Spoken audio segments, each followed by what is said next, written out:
जब बेबीलोन में एक नया राजा आता है तो वो बोलता है, राजा का नाम होता है नेबुकदनेस्सर। और वो जब बेबीलोन में आता है तो वो बोलता है कि अपने जो भी सेना होती है उसको वो बोलता है कि तुम जाओ और जो जेरूशलेम है वहां से कुछ यंग और कुछ जवान लोगों को, कुछ लड़कों को तुम लेकर आ जाओ, ताकि वो मेरे इस बेबीलोन में ट्रेनिंग में रह सके।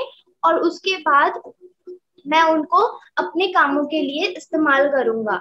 तो फिर इस जो राजा की सेना होती है वो जाती है जेरूसलम, और वहां पे सब लोगों को मार देती है। सबके जो जवान बच्चे होते हैं उनके मम्मी पापा को मार देती है, और उसके बाद उनके बच्चों को ये लोग बंदी बनाकर अपने शहर ले आते हैं। और वहां पे इनको इतना काम करवाने के लिए लेके आते हैं कि ये लोग चाहते हैं कि बेबीलोन की तरह ही जैसे सब रहते हैं वहां पे, वो लोग सब बाकी बच्चे जो भी आए होते हैं बंदी बन के, वो सब रह सके वैसे ही।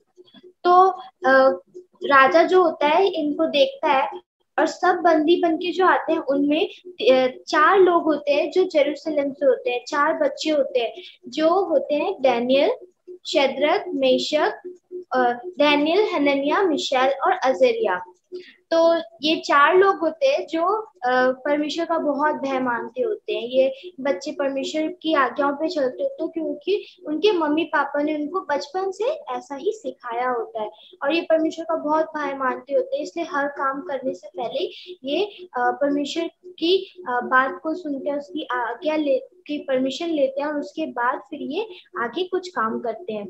तो जैसे ही ये बेबीलोन में आते हैं तो वहां पर नेबुकदनेस्सर क्या करता है, उनके कपड़े बदल देता है, उनके रहन सहन बदल देता है, और उनका खाना बदल देता है, और उनके नाम भी बदल देता है। सब कुछ उनको टोटली चेंज कर देता है। और जो नाम उनको वो देता है वो उनके जो देवी देवता होते हैं बेबीलोन के, उनके नाम दिए जाते हैं। हनन्याह, मिशाएल, अजरिया का नाम बदलकर उनको नाम दे दिया जाता है शद्रक, मेशक, अबेदनगो, और शद्रक, मेशक एंड अबेदनगो।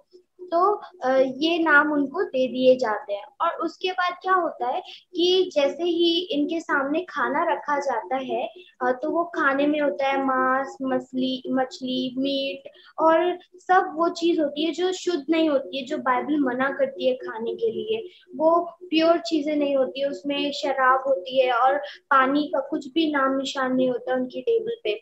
तो ये सब चीजें जो बाइबल मना करती है, वो जब वो देखते हैं कि इनको खाने को दिया जा रहा है, तो वो उसके लिए साफ साफ मना कर देते हैं कि हम ये नहीं खाएंगे, कि हमारा जो परमेश्वर है वो हमें ये खाने की अनुमति नहीं देता है। तो ये जो उनका जो कुक होता है, जो खाना बनाता होता है, उसका जो इंचार्ज होता है, वो बोलता है कि अगर तुमने ये खाना नहीं खाया तो मेरी गर्दन काट दी जाएगी, और मेरे को मार दिया जाएगा। क्योंकि जब राजा को पता चलेगा कि मैंने तुम्हें ये खाना नहीं दिया है, तो तुम बाकी जो बच्चे हैं उनसे जब कंपेयर किए जाओगे, तो उसके बाद तुम उतने हेल्दी, उतने स्ट्रांग और इतने उतने सुंदर नहीं दिखोगे। तो ये जो इनकी 3 साल की ट्रेनिंग होती है उसमें इन लोग को यही खाना देने के लिए बोला जाता है। पर जब डैनियल और उसके दोस्त बोलते हैं कि नहीं, बस आप हमें 10 दिन सिर्फ साग सब्जी और पीने को पानी दे। अगर 10 दिन आप हमें टेस्ट करके देखें, अगर हम लोग दूसरों से बेहतर, दूसरों से अच्छे और होशियार नहीं दिखे, तो आप उसके बाद जो चाहो आपको कर लेना हमारे साथ। तो ये बोल के वो डैनियल और उसके दोस्त, जो उनका इंचार्ज होता है खाने का, उसको विश्वास दिलाते हैं कि हम बहुत ज्यादा अच्छे दिखेंगे बाकियों से। तो इस विश्वास पे जो उनका इंचार्ज होता है वो उनको वादा करता है कि ठीक है, मैं तुम्हें 10 दिन सिर्फ साग सब्जी और पीने को पानी ही दूंगा। तो इसलिए अगले 10 दिन तक वो क्या होता है, इन बच्चों को बाकी सबसे अलग खाना दिया जाता है। इनको साग सब्जी दी जाती है, हरी सब्जियां खाने को दी जाती है, और पीने को प्योर वाटर दिया जाता है। तो और अंदर ही अंदर जो इनका इंचार्ज होता है वो बहुत डर रहा होता है, कहीं कुछ गड़बड़ ना हो जाए, नहीं तो राजा मुझे मार देगा। और जो डैनियल और उसके दोस्त होते हैं वो दुआ कर रहे होते हैं परमेश्वर से कि उनकी बुद्धि को बढ़ाए, और उनको 10 दिन में ये सबसे अलग दिखे, ताकि जो खाना वो खा रहे हैं वो ही उनको लाइफ लॉन्ग मिलता रहे।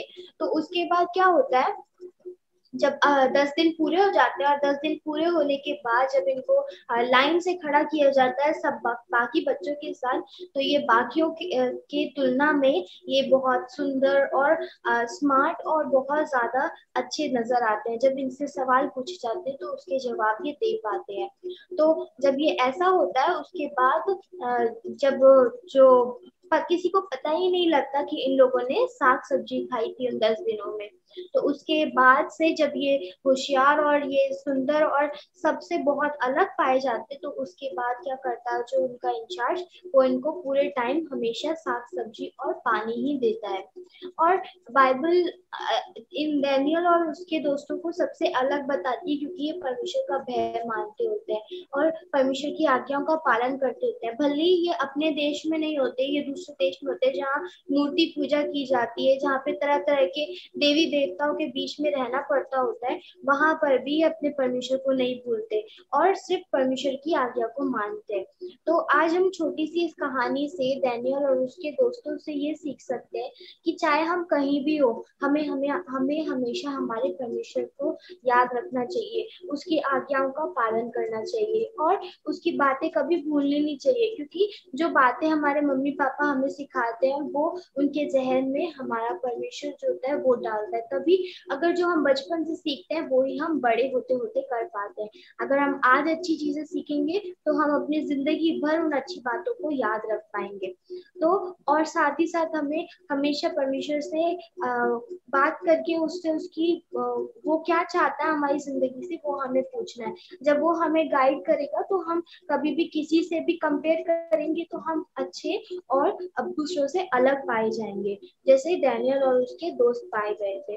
तो आज ये छोटी सी कहानी से परमेश्वर हम बच्चों की मदद करे कि हम बाकी बच्चों से अलग पाए जाए, संसार के जितने भी बच्चे हैं उन सबसे अलग पाए जाए, ताकि जो लोग हमें देखें, जो लोग हमारे उठने चलने और बैठने में हम लोग को परखे, वो हमें हमें परमेश्वर को जान सके, वो जान सके कि हम परमेश्वर के बच्चे हैं। तो इस छोटी सी दुआ से परमेश्वर सब आप छोटी सी स्टोरी से परमेश्वर आप सबको आशीष दे। आमीन।